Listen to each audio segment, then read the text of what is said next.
emotional depletion or emotional fatigue. We're constantly working with people who are in pain, they feel suicidal, they're grieving, and sometimes the therapist can be infected with the patient's sadness. You know how you can, Jung calls it psychic poisoning. Sometimes you will hear somebody's story, and it makes you feel so bad for them that you don't even know why all of a sudden they leave and you still feel bad.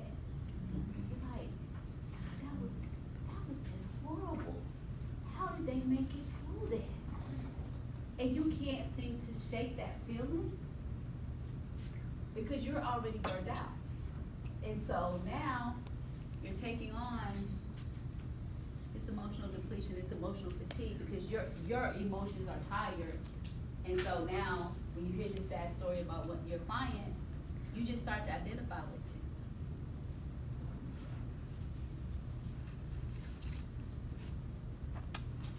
Vicarious traumatization. And this term, I think we heard the first time around about September 11th when we had, it refers to the cumulative effect upon the trauma therapist of working with trauma survivors. In this process, the therapist's experience is negatively affected through empathetic engagement with the client's trauma material. So we start to take on, you know, when we all heard, I bet you right now, let me ask this question. How many of you remember exactly where you were when 9/11 happened? Raise your hand. How many of you remember exactly where you were when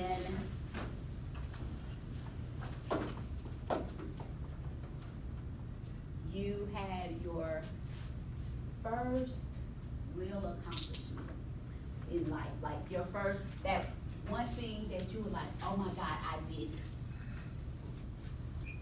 Less hands are up. Great. Mm-hmm. 9/11 was so devastating to the world that here we are, math skills aren't working. 18 years later? Yeah, it's moved to that. Well, it'll be 18 years in September. 18 years later, wow. We still remember. I can tell you where I was. I had just finished my counseling degree, and I was working, I was doing contract work for DHR. I was on the steps of the courthouse, getting ready to go in to do my very first presentation before the court of a client that I was trying to get her kids back to work. I had took 2 steps up to the steps, and my phone rang, and it was my husband, and he said, oh my God, did you just see what happened? And I was like, no, what's going on? I'm at the courthouse. He was like, tell me. And I froze, because I was like, and I was so overwhelmed by that, I started to cry. And I don't even know, I hadn't seen the plane hit the building, but it was like, oh my God, what am I supposed to do? I'm in Clanton, Alabama, I live in Montgomery, and this happened all the way in New York, but it paralyzed me. I was just like, standing there, you know.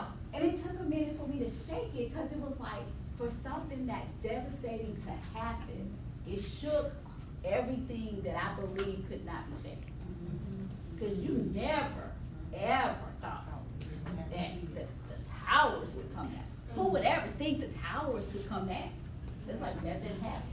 So for us to be 18 years later, and we still remember what we were doing, it had trauma to us. Because the level of pain that was caused by that one act, it took our nation to its knees. There are things that your clients will sit in front of you and talk about. Yes. That will literally shake your foundation. Because you can't believe the horrific things that people deal with. And that they're living with, and they're sitting in front of you talking about it. And you, as a therapist, you can't say to them, oh my God, I can't believe that happened to you. You can't say that, right? You cannot say that. So what you do is you're just like, and you're trying to fight back these tears. Like you don't want, you're holding your eyes because you don't want to blink. Because if I blink, I might cry. Yeah. So you're holding on to that stuff. And you're trying trying to figure out, and you're trying to process them going through it, and how do you help them? Am I really equipped to help her with being raped by 5 guys? Am I really equipped for that? Because now I'm doubting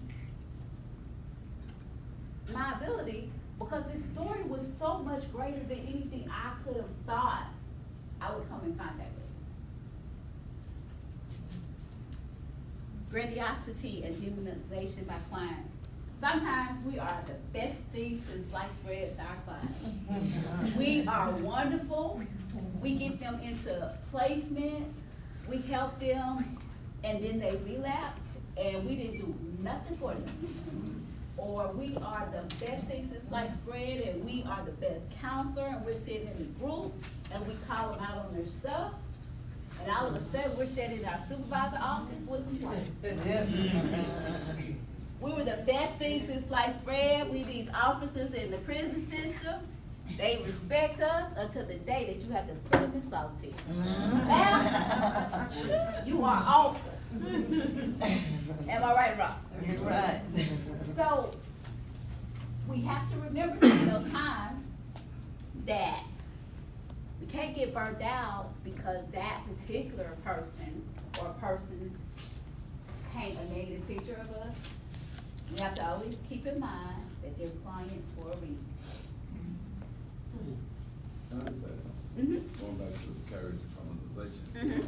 the reverse effect on that is, we're drug counselors in the prison system, and oftentimes, we don't hear a whole lot of stories about what happened to them. We get a chance to hear, terrible things that they have done. But still, you got to still try to offer them assistance and help with change. Right.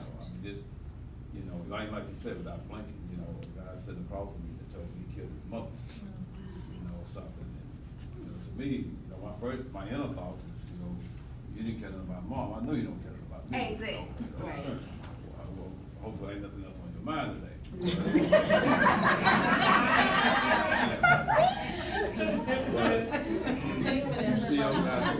still got to offer the same thing, even if it's a person just in there for theft of property. So it's, and also, realizing, I know one of the things, making that transition from, that urge to want to fix, to try to fix somebody, making that transition was big for me, because I was a struggle early on, especially when I was working in the substance abuse center. And then learning the difference that I'm not responsible for the individual. I'm more responsible to them than I am for them. That takes a lot of things too. So I just want to share. Thank you for sharing that, because that's a really good point. We gotta be the same with all of our clients. And, sometimes that could be really challenging. And sometimes it challenges your whole moral value system. The whole system.